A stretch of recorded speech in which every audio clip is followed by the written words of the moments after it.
السلام علیکم پیارے دوستو، جب زندگی شروع ہوگی، ایک ناقابل فراموش داستان، زندگی کو بدل دینے والی کہانی، بنی اسرائیل اور مسلمان، 12واں باب۔ ہم حشر کے میدان کی سمت جا رہے تھے کہ راستے میں ایک جگہ نخور اور شائستہ نظر آئے۔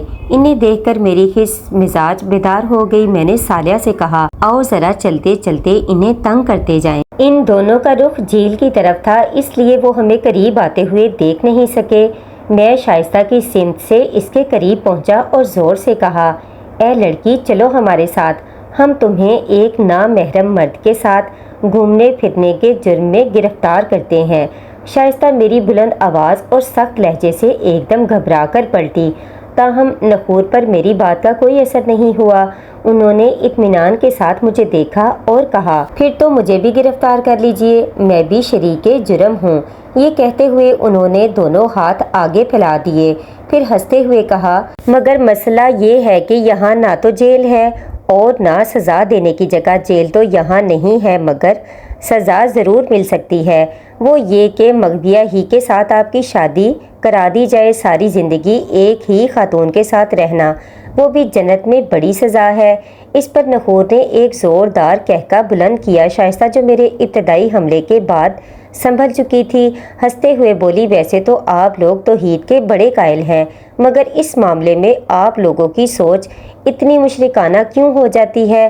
نخور نے چہرے پر مصنوعی سنجیدگی لاتے ہوئے کہا، آپ کو معلوم ہے عبداللہ، مشرکوں کا انجام جہنم ہوتا ہے، اس لیے آئندہ آپ شائستہ کے سامنے ایسی مشرکانہ گفتگو مت کیجیے گا، وگرنہ آپ کی خیر نہیں۔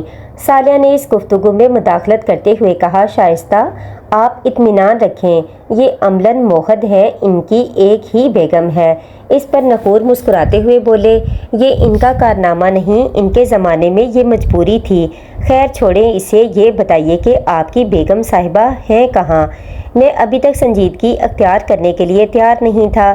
میں نے ان کی طرف شرارت آمیز انداز میں دیکھتے ہوئے کہا، ہمیں بعض دوسرے بزرگوں کی طرح بیگمات کے ساتھ گھومنے کی فراغت میسر نہیں، لیکن دوسروں کی فراغت کو نظر لگانے کی فرصت ضرور میسر ہے۔ کی فراغت کو نظر لگانے کے لیے فرصت ضرور میسر ہے۔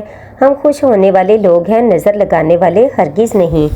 مگر آپ نے مجھے تو نظر لگا دی ہے۔ پھر مزید وضاحت کرتے ہوئے بولے، میرے پیغمبر پر میاں نبی کو شہادت دینے کے لیے بلایا گیا ہے۔ میں چونکہ ان کا قریبی ساتھی تھا، اس لیے میرا وہاں موجود ہونا ضروری ہے۔ یہ آخری بات کہتے ہوئے ان کے چہرے پر سنجیدگی آ گئی تھی۔ آپ جا رہے ہیں؟ شائستہ نے پوچھا۔ ہاں، تم اپنے گھر والوں کے پاس چلی جاؤ، میں کچھ دیر تک ان معاملات میں مصروف رہوں گا۔ عبداللہ نے مجھے نظر جو لگا دی ہے۔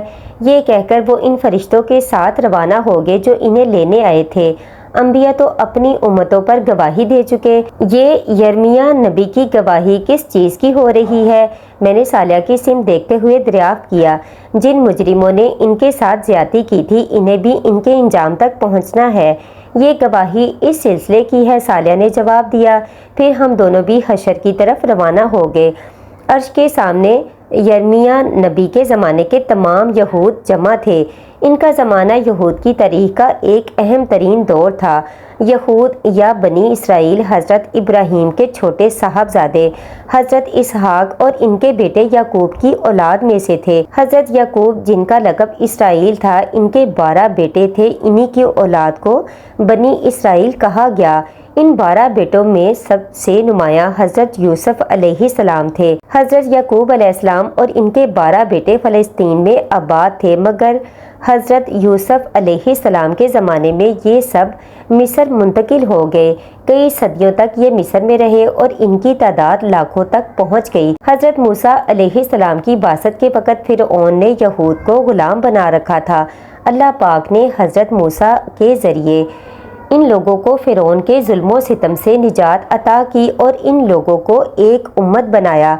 کتاب و شریعت ان پر نازل ہوئی، مگر صدیوں کی غلامی نے ان میں بزدلی، شرک اور دیگر اخلاقی عوارض پیدا کر دیے تھے۔ چنانچہ ان لوگوں نے اللہ پاک کے حکم کے باوجود فلسطین کو وہاں موجود مشرکوں سے جہاد کر کے فتح کرنے سے انکار کر دیا۔ بعد میں حضرت موسیٰ کے جانشین یوشع بن نون کے زمانے میں فلسطین فتح ہوا اور یہ لوگ وہاں آباد ہو گئے۔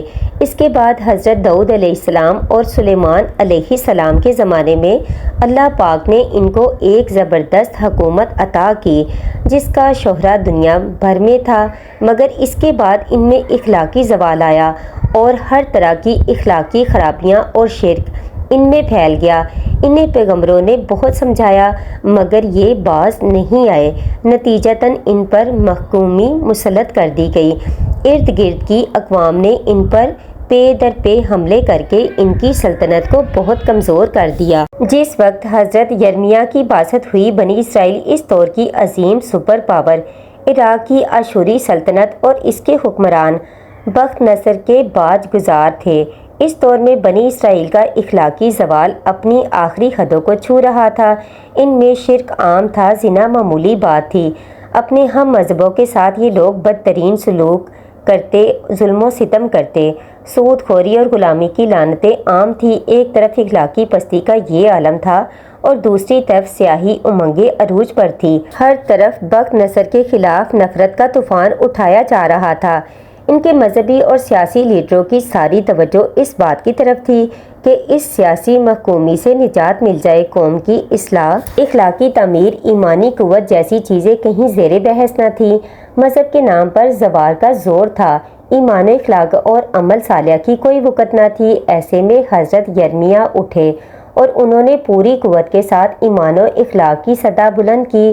انہوں نے اہل مذہب اور اہل سیاست کو ان کے رویے پر تنقید کا نشانہ بنایا، ان کی اخلاقی کمزوریوں، شرک اور دیگر جرائم پر انہیں تنبیہ کی۔ اس کے ساتھ ساتھ آپ نے اپنی قوم کو سختی سے اس بات پر متنبہ کیا کہ وہ بخت نصر کے خلاف بغاوت کا خیال دل سے نکال دیں۔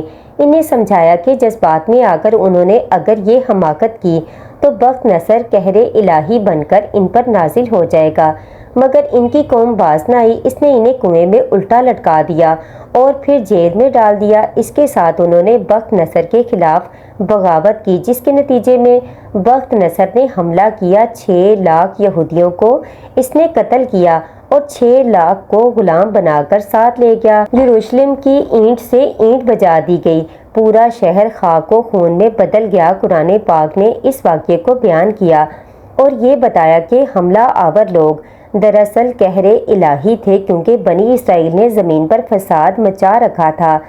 میں اسی سوچ میں تھا کہ صالحہ نے غالباً میرے خیالات پڑھ کر کہا، ٹھیک یہی کام تمہارے زمانے میں تمہاری قوم کر رہی تھی۔ ایمان اخلاق میں بدترین پستی کا شکار تھی، مگر اس کے نام نہاد رہنما اسے یہی سمجھاتے رہے کہ ساری خرابی وقت کی سپر پاورز اور ان کی سازشوں کی وجہ سے ہے۔ ایمان و اخلاق کی اصلاح کی بجائے سیاسی غلبہ اور اقتدار ہی ان کی منزل بن گیا۔ ملاوٹ، کرپشن، ناجائز منافع خوری، منافقت اور شرک قوم کے اصل مسائل تھے۔ ختم نبوت کے بعد ان کی ذمہ داری تھی کہ وہ دنیا بھر میں اسلام کا پیغام پہنچاتے، مگر ان لوگوں نے قوم کی اصلاح اور غیر مسلموں کو اسلام کا پیغام پہنچانے کے بجائے غیر مسلموں سے نفرت کو اپنا وتیرہ بنا لیا، ان کے خلاف جنگ و جدل کا مخاز کھول دیا۔ ٹھیک اسی طرح جیسے بنی اسرائیل نے اپنی اصلاح کے بجائے بخت نصر کے خلاف محاذ کھولا تھا، چنانچہ بنی اسرائیل کی طرح انہوں نے بھی اس عمل کا برا نتیجہ بھگت لیا۔ اسی اثنا میں اعلان ہوا یرمیہ کو پیش کیا جائے۔ تھوڑی دیر میں یرمیہ علیہ السلام کچھ فرشتوں کی معیت میں تشریف لائے۔ وہ عرش کے سامنے کھڑے ہو گئے مگر انہوں نے کچھ کہا نہیں۔ صالحہ نے کہا، اللہ پاک اپنے نبی کا مقدمہ خود پیش کریں گے۔ صالحہ نے یہ الفاظ کہے ہی تھے کہ آسمان پر ایک فلم سی چلنے لگی اور تمام نگاہیں ان مناظر کو دیکھنے کے لیے اوپر کی طرف اٹھ گئیں۔ یہ ایک عظیم تباہی کا منظر تھا، ہر طرف آگ بھڑک رہی تھی، شعلوں کا رقص جاری تھا، جلتے ہوئے مکانات اور املاک سے اٹھنے والے سیاہ بادل آسمان کی بلندیوں کو چھو رہے تھے۔ فضا میں آہیں، چیخیں اور سسکیاں بلند ہو رہی تھی۔ زمین بے گناہوں اور گنہگاروں کے خون سے رنگین تھی۔ انسانوں کو بے دریغ مارا جا رہا تھا، گھروں کو لوٹا جا رہا تھا، خواتین کی ناموز گلی کوچوں میں پامال ہو رہی تھی۔ یروشلم کی گلیوں میں ہر طرف عراق کے طاقتور ترین حکمران بخت نصر کے فوجی دندناتے ہوئے پھر رہے تھے۔ ان کے سامنے ایک ہی مقصد تھا، بنی اسرائیل کے اس مقدس ترین شہر اور اس کے باسیوں کو تباہ و برباد کر کے رکھ دیں۔ اس افراتفری اور ہنگامے میں کچھ سپاہی ایک کمانڈر کے ہمراہ گھوڑوں پر سوار تیزی سے ایک سمت بڑھے جا رہے تھے۔ شہر کے کونے میں بنے جیل خانے کے قریب پہنچ کر وہ رکے اور اپنے گھوڑوں سے اتر کر کھڑے ہو گئے۔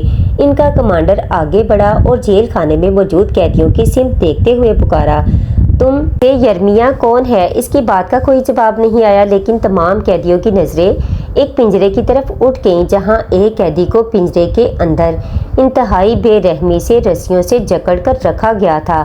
کمانڈر کو اپنے سوال کا جواب مل گیا تھا۔ اس نے سپاہیوں کی سمت دیکھا، وہ تیزی سے آگے بڑھے، پنجرے کو کھولا اور یرمیہ نبی کو رسیوں کی قید سے رہائی دلائی۔ وہ اتنے نڈھال تھے کہ زمین پر گر پڑے۔ کمانڈر ان کی سمت بڑھا اور ان کے سامنے پہنچ کر کھڑا ہو گیا اور نرمی سے کہا، یرمیہ تم ٹھیک تو ہو؟ قیدی نے دھیرے سے آنکھیں کھولی، مگر شدت ضعف سے ان کی آنکھیں پھر بند ہو گئیں۔ کمانڈر نے ان کی طرف دیکھتے ہوئے فخر کے ساتھ کہا، یرمیہ تمہاری پیشگوئی پوری ہو گئی۔ ہمارے بادشاہ بخت نصر شاہ عراق نے یروشلم کی اینٹ سے اینٹ بجا دی۔ آدھی آبادی قتل ہو چکی ہے اور آدھی آبادی کو ہم غلام بنا کر اپنے ساتھ لے جا رہے ہیں، مگر تمہارے لیے بادشاہ کا خصوصی حکم یہ ہے کہ تمہیں کوئی نقصان نہ پہنچے۔ تم ایک سچے آدمی ہو، تم نے اپنی قوم کو بہت سمجھایا مگر وہ باز نہ آئی اور اب اس نے اس کی سزا بھگت لی۔ یہ کہہ کر وہ پیچھے مڑا اور اپنے سپاہیوں کو حکم دیا، یرمیہ کو چھوڑ دو اور باقی قیدیوں کو قتل کر دو۔ اس کے بعد اس شہر کے آدمیوں کے لہو سے اپنی پیاس بجھاؤ اور ان کی عورتوں سے اپنے خون کی گرمی کو ٹھنڈا کرو۔ جو چیز ہاتھ آئے اسے لوٹ لو اور جو باقی بچے اسے آگ لگا دو۔ قیدیوں کو قتل کر دیا گیا اور سپاہی لوٹ مار کے لیے دوسری سمتوں میں نکل گئے۔ یرمیہ علیہ السلام پوری قوت متجمع کر کے اٹھے اور پنجرے کی دیوار کا سہارا لے کر بیٹھ گئے۔ ان کی آنکھوں کے سامنے ان کا شہر جل رہا تھا، ان کے جسم کا جوڑ جوڑ دکھ رہا تھا، مگر اس سے کہیں زیادہ درد انہیں اپنی قوم کی ہلاکت کا تھا۔ پھر اسکرین پر ان کی زندگی اور ان کے دور کے کئی مناظر ایک ایک کر کے سامنے آنے لگے۔ وہ قوم کے اکابرین اور عوام کو سمجھا رہے تھے مگر ان کی بات کوئی نہیں سن رہا تھا۔ ان کی قوم عراق کے سپر پاور بادشاہ اور آشوریوں کے زبردست حکمران بخت نصر کے تابع تھی۔ سالانہ خراج بخت نصر کو بھیجنا ہی ان کی زندگی اور عافیت کا سبب تھا۔ اس غلامی کا سبب وہ اخلاقی پستی تھی جو قوم کے رگ و پے میں سرایت کر گئی تھی۔ توحید کے رکھوالوں میں شرک عام تھا، زنا اور قمار بازی معمول تھی، بددیانتی اور اپنے لوگوں پر ظلم ان کا چلن تھا، جھوٹی قسمیں کھا کر مال بیچنا اور پڑوسیوں سے زیادتی کرنا ان کا معمول تھا۔ یہ لوگ بھاری سود پر قرض دیتے، جو مقروض قرض ادا نہ کر پاتا اس کے خاندان کو غلام بنا لیتے۔ علماء لوگوں کی اصلاح کرنے کی بجائے انہیں قومی فخر میں مبتلا کیے ہوئے تھے۔ ایمان، اخلاق اور شریعت کی بجائے ذبیحوں اور قربانیوں کو اصل دین سمجھ لیا گیا تھا۔ ان کے حکمران ظالم اور رشوت خور تھے، انصاف کی بجائے عیش و عشرت ان کا معمول تھا، مگر پوری قوم اس بات پر جمع تھی کہ ہمیں بخت نصر کی غلامی سے نکل کر بغاوت کر دینی چاہیے۔ حقیقت یہ تھی کہ ان پر خدا کا غضب تھا، مگر ان کو یہ بات بتانے کی بجائے قومی فخر اور سلیمان داؤد کی عظمت رفتہ کے خواب دکھائے جا رہے تھے۔ انہیں امامت عالم کی دہائی دی جا رہی تھی، حالانکہ وہ بدترین ایمانی اور اخلاقی انحطاط کا شکار تھے۔ پھر اسکرین پر وہ منظر سامنے آیا جب یرمیہ علیہ السلام پر وحی آئی کہ اپنی قوم کی اصلاح کرو، انہیں سیاست سے نکال کر ہدایت کی طرف لاؤ، ایک دفعہ سچی خدا پرستی پیدا کرو تو سیاست میں بھی تم ہی غالب ہوگے۔ انہیں حکم تھا کہ وہ شادی کر کے گھر بسانے کی بجائے قوم کو آنے والی تباہی سے خبردار کریں، مگر جب یرمیہ علیہ السلام یہ پیغام لے کر اٹھے تو ہر طرف سے ان کی مخالفت شروع ہو گئی۔ خدا کے اس نبی نے اپنے زمانے کے عوام و خواص، اہل مذہب اور اہل سیاست سب کو پکارا، مگر گنتی کے چند لوگوں کے سوا کسی نے ان کی بات نہ سنی۔ ان کی دعوت بالکل سادہ تھی، بخت نصر سے ٹکرانے کی بجائے اپنے ایمان و اخلاق کی اصلاح کرو۔ اسکرین پر سب سے زیادہ ڈرامائی منظر وہ تھا جب یرمیاہ نبی بادشاہ کے دربار میں لکڑی کا جوا ہل کا وہ حصہ جو جانوروں کو جوتنے کے لیے ان کے گلے پر ڈالا جاتا ہے پہن کر پہنچ گئے تھے۔ یہ ان لوگوں کو سمجھانے کی آخری کوشش تھی کہ اس وقت تم پر لکڑی کا جوا ڈالا ہوا ہے، اسے توڑنے کی کوشش کرو گے تو لوہے کے جوے میں جکڑ دیے جاؤ گے۔ مگر درباریوں اور اہل علم نے ان کو بخت نصر کا ایجنٹ قرار دے دیا۔ بادشاہ نے آگے بڑھ کر لکڑی کا جوا تلوار سے کاٹ ڈالا۔ اس کے ساتھ ہی فیصلہ ہو گیا، اب ان کے گلے میں لوہے کی بیڑیاں ڈالی جائیں۔ اللہ کے اس نبی کو بخت نصر کا اینٹ قرار دے کر بطور سزا پہلے کنویں میں الٹا لٹکایا گیا اور پھر ایک پنجرا میں باندھ دیا گیا۔ بخت نصر کے خلاف بغاوت کر دی گئی۔ جواب میں بخت نصر عذاب الہی بن کر ٹوٹ پڑا۔ پھر اسکرین پر وہی پہلا منظر آ گیا جب عذاب کی بارش سے یروشلم نہا رہا تھا۔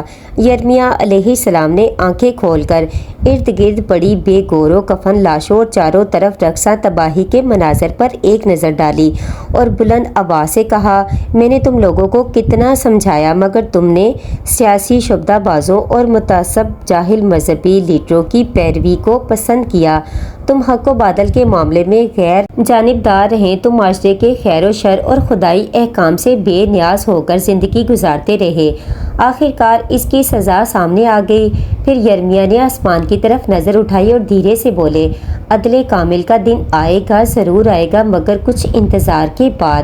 اس کے ساتھ ہی منظر ختم ہو گیا اور ایک زوردار ڈانٹ فضا میں بلند ہوئی۔ اللہ پاک کا غصہ اپنے عروج پر تھا۔ ان کے نبی کے ساتھ جو کچھ بنی اسرائیل نے کیا تھا، اس کی جو سزا بخت نصر کی صورت میں انہوں نے بھگتی تھی وہ بہت معمولی تھی۔ اصل سزا کا وقت اب آیا تھا۔ حکم ہوا ہر اس شخص کو پیش کیا جائے جو کسی درجے میں بھی یرمیاہ کے ساتھ کی گئی اس زیادتی میں شریک تھا۔ بادشاہ، امراء اور مذہبی لیڈروں کا وہ گروپ پیش ہوا جو اس سانحے کا ذمہ دار تھا۔ ان میں سزا دینے والے بھی تھے اور وہ بھی جو یرمیاہ علیہ السلام کو بخت نصر کا ایجنٹ قرار دے کر ان کے خلاف فضا ہموار کر رہے تھے۔ ان سب کے لیے جہنم کا فیصلہ سنا دیا گیا۔ پھر اس کے بعد ایک ایک کر کے اس زمانے کے عوام کا احتساب شروع ہوا۔ نبی کے مجرموں کا احتساب جس طرح ہونا چاہیے تھا ویسے ہی ہوا اور ہر مجرم کے لیے بدترین سزا کا فیصلہ ہو گیا۔ میں اس دفعہ حشر میں دیر تک کھڑا رہا اور لوگوں کا حساب کتاب دیکھتا رہا۔ سچی بات یہ ہے کہ اس سے قبل میں نے چند ہی لوگوں کا حساب کتاب دیکھا تھا، مگر اب اندازہ ہو رہا تھا کہ اللہ پاک انتہائی مکمل اور جامع حساب کر رہے ہیں۔ ہر شخص کے حالات، اس کے ماحول اور اس کی تربیت اور پرورش کے نتیجے میں بننے والی نفسیات کی روشنی میں اس کے اعمال کا جائزہ لیا جا رہا تھا۔ لوگوں نے رائی کے دانے کے برابر بھی عمل کیا تو وہ ان کی کتاب اعمال میں موجود تھا۔ ان کی نیت، محرکات اور اعمال، ہر چیز کو پرکھا جا رہا تھا۔ فرشتوں کا ریکارڈ، دیگر انسان در و دیوار اور سب سے بڑھ کر انسان کے اپنے اعضاء گواہی میں پیش ہو رہے تھے۔ ان سب کی روشنی ہی میں کسی شخص کے ابدی مستقبل کا فیصلہ سنایا جاتا۔ یوں انسان پر رائی کے دانے کے برابر بھی ظلم نہیں ہو رہا تھا جس کو معاف کرنے کی ذرا بھی گنجائش ہوتی، اسے معاف کر دیا جاتا۔ اللہ پاک کے عدل کامل اور رحمت کامل کا ایسا ظہور تھا کہ الفاظ اسے بیان کرنے سے قاصر ہیں۔ میں اسی حال میں تھا کہ سالیہ نے میرے کان میں سرگوشی کی، نائمہ بڑی شدت سے تمہیں ڈھونڈ رہی ہے۔ خیریت؟ میں نے دریافت کیا، بڑا دلچسپ معاملہ ہے، بہتر ہے تم چلے چلو۔ یہ کہہ کر سالیہ نے میرا ہاتھ پکڑا اور تھوڑی ہی دیر میں ہم نائمہ کے پاس کھڑے تھے، مگر مجھے یہ دیکھ کر حیرت ہوئی کہ نائمہ کے ساتھ ایک بہت خوبصورت پری پیکر لڑکی کھڑی ہوئی تھی۔ میں نے اپنی یادداشت میں بہت زور ڈالا مگر میں اسے پہچان نہ سکا۔ نائمہ نے خود ہی اس کا تعارف کرایا، یہ امورہ ہیں، ان کا تعلق حضرت نوح کی امت سے ہے، یہ مجھے یہیں پر ملی ہیں۔ یہ آخری نبی یا ان کے کسی نمایاں امتی سے ملنے کی خواہش مند تھی۔ نبی پاک صلی اللہ علیہ وآلہ وسلم تک تو میں انہیں نہیں لے جا سکتی تھی، البتہ میں نے سوچا کہ آپ سے انہیں ملوا دوں، آخر آپ بھی بڑے نمایاں لوگوں میں سے ہیں۔ یہ کہہ کر وہ امورہ سے میرا تعارف کرانے لگی۔ اس تعارف میں زمین و آسمان کے جو کلابے وہ ملا سکتی تھی اس نے ملائے۔ میں نے بیچ میں مداخلت کر کے نائمہ کو روکا اور کہا، نائمہ میری بیوی ہیں، اس وجہ سے میرے بارے میں کچھ مبالغہ آمیز گفتگو کر رہی ہیں۔ البتہ ان کی یہ بات ٹھیک ہے کہ میں آپ کو اس امت کے نمایاں لوگوں بلکہ اپنے نبی سے بھی ملوا دوں گا۔ نائمہ کو میری بات کچھ زیادہ پسند نہیں آئی۔ وہ جھلا کر بولی، اگر میں مبالغہ کر رہی ہوں تو بتائیے یہ صالح آپ کے ساتھ کیوں رہتے ہیں اور یہ آپ کو کہاں کہاں لے کر جاتے ہیں؟ میں نے جھگڑا ختم کرنے کے لیے کہا، اچھا چلو میں نے ہار مانی، لیکن پہلے امورہ سے تفصیلی تعارف تو ہو لینے دو۔ امورہ ہنستے ہوئے بولی، انسان ہزاروں برس میں بھی نہیں بدلے بلکہ دوبارہ زندہ ہو کر بھی ویسے ہی ہیں۔ آپ دونوں ویسے ہی جھگڑا کر رہے ہیں جیسے میرے اماں ابا کرتے تھے۔ ان کے اماں ابا سے بھی میری ملاقات ہوئی ہے۔ نائمہ بیچ میں بولی، مگر یہ اس کا اگلا خوشی سے بھرپور جملہ تھا جس سے مجھے اندازہ ہوا کہ وہ امورہ سے مل کر اتنا خوش کیوں ہے اور کیوں اس نے مجھے میدان حشر سے واپس بلوایا ہے۔ امورہ کے شوہر نہیں ہے۔ میرے اندازے کی تصدیق صالح نے کر دی۔ وہ میرے کان میں بولا، نائمہ نے تمہاری ہونے والی بہو سے ملوانے کے لیے تمہیں بلایا ہے۔ میرا اندازہ بالکل درست تھا۔ نائمہ جمشید کے لیے دلہن ڈھونڈ رہی تھی اور آخر کار اسے اس کوشش میں اس حد تک کامیابی ہو چکی تھی کہ لڑکی اسے پسند آ گئی تھی، مگر لڑکے لڑکی نے ایک دوسرے کو پسند کیا یا دیکھا بھی ہے یہ مجھے علم نہیں تھا، مگر نائمہ کو اس سے کوئی زیادہ فرق بھی نہیں پڑتا تھا۔ اس کے خیال میں اس کا راضی ہو جانا ہی اس رشتے کے لیے کافی تھا۔ میں نے دریافت کیا، امورہ آپ کے شوہر کہاں ہیں؟ امورہ نے شرما کر کہا، دنیا میں صرف 15 سال کی عمر میں میرا انتقال ہو گیا تھا۔ میں بچپن ہی سے بہت بیمار رہتی تھی۔ اللہ پاک کی رحمت سے یہ بدلا دیا کہ بغیر کسی حساب کتاب کے شروع ہی میں میرے لیے جنت کا فیصلہ ہو گیا اور باقی فیصلے تمہاری ہونے والی ساس کر رہی ہیں۔ میں نے دل ہی دل میں سوچا۔ صالح کے چہرے پر بھی مسکراہٹ آ گئی۔ پھر امورہ بولی، مجھے آپ لوگوں سے مل کر بہت خوشی ہوئی۔ جنت میں بھی ہم ملتے رہا کریں گے۔ اچھا اب میں چلتی ہوں، میرے اماں ابا مجھے ڈھونڈ رہے ہوں گے۔ نائمہ بھی اس کے ساتھ جانے کے لیے مڑی تو میں نے دیکھا، ٹھہرو مجھے تم سے کچھ کام ہے۔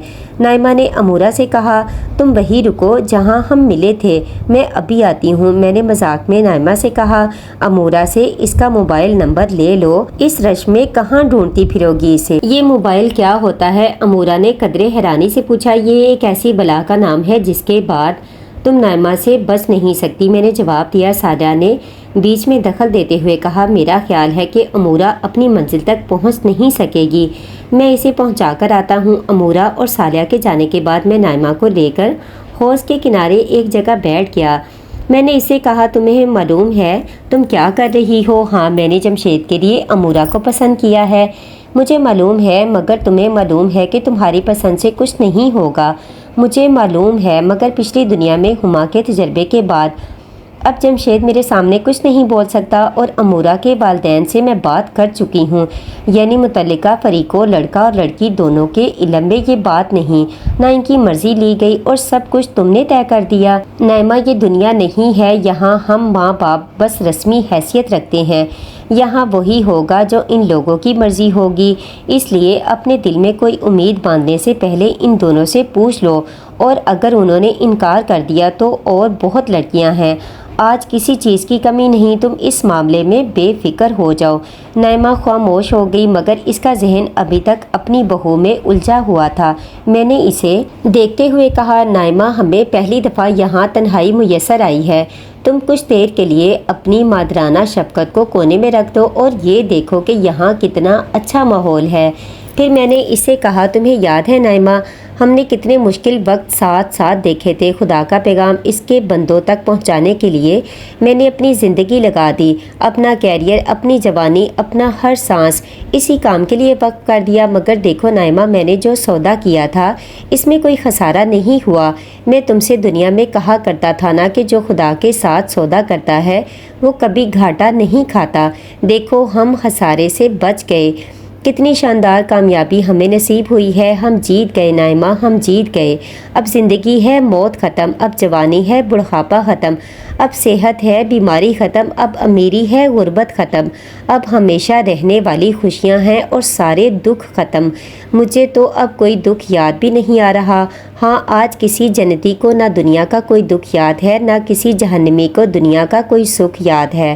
دنیا تو بس ایک خیال تھی، خواب تھا، افسانہ تھا، سراب تھا، حقیقت تو اب شروع ہی ہے، زندگی تو اب شروع ہوئی ہے۔ ذرا سامنے دیکھیے، سما بدل رہا ہے۔ میں نے اس کے کہنے سے توجہ کی تو احساس ہوا کہ واقعی اب شام ڈھلنے کے بالکل قریب ہو چکی ہے۔ اب مغرب کے جھٹپٹے کا سا وقت ہو رہا تھا۔ مجھے احساس ہوا کہ یہ تبدیلی کسی اہم بات کا پیش خیمہ ہے۔ پیچھے سے ایک آواز آئی۔ ہاں، تم ٹھیک سمجھے، یہ صالحہ کی آواز تھی۔ وہ میرے قریب بیٹھتے ہوئے بولا، اس تبدیلی کا مطلب یہ ہے کہ حساب کتاب ختم ہو رہا ہے۔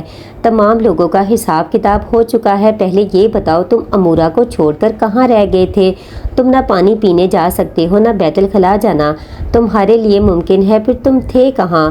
میں امسائیل کے ساتھ تھا۔ اس کے ساتھ ہی امسائیل پیچھے سے نکل کر سلام کرتا ہوا سامنے آ کھڑا ہو گیا۔ یہ میرے الٹے ہاتھ کا فرشتہ تھا۔ میں نے سلام کا جواب دیا اور ہنستے ہوئے صالحہ سے دریافت کیا، ان کی وجہ نزول؟ حساب کتاب ختم ہو چکا، اب تمہیں پیش ہونا ہے۔ ہم دونوں مل کر تمہیں اللہ پاک کے حضور پیش کریں گے۔ اگر مجھے پہلی دفعہ گھبراہٹ پیدا ہوئی، میں نے گھبرا کر سوال کیا، حساب اتنی جلدی کیسے ختم ہو گیا؟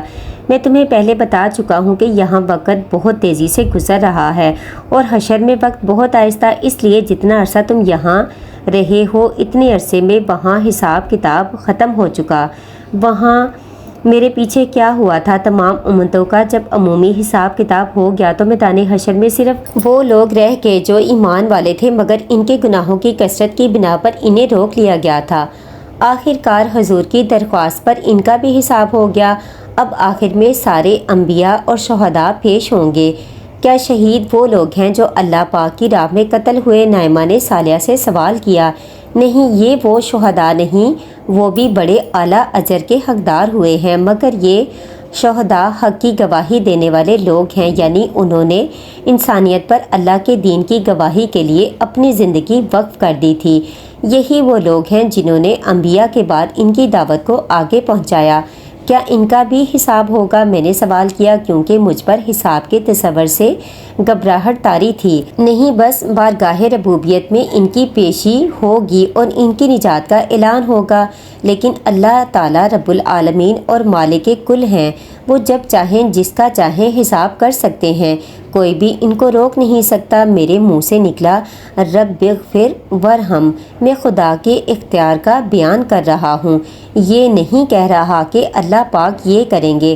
دراصل اب جنت و جہنم میں داخلے کا وقت آ رہا ہے، چنانچہ اب اہل جنت اور اہل جہنم سب کو میدان حشر میں جمع کر دیا جائے گا۔ ان سب کے سامنے انبیاء اور شہداء کی کامیابی کا اعلان ہوگا، پھر گروہ در گروہ نیک و بد لوگوں کو جنت و جہنم میں بھیجا جائے گا، جس کے بعد ختم نہ ہونے والی زندگی شروع ہو جائے گی۔ جی تو پیارے دوستو، کیسی لگی میری آپ کو آج کی ویڈیو اچھی لگی ہو تو لائک اور شیئر ضرور کیجیے گا، اور جو چینل پر نیو ہیں ان سے میری ریکویسٹ ہے کہ چینل کو سبسکرائب کریں اور ساتھ میں بیل آئیکن کے بٹن کو بھی پریس کر دیجیے گا، تاکہ نیو آنے والی ویڈیو کا نوٹیفیکیشن آپ کو بر وقت مل سکے اور آپ اس طرح کی بہت ساری ویڈیو سے لطف اندوز ہو سکیں۔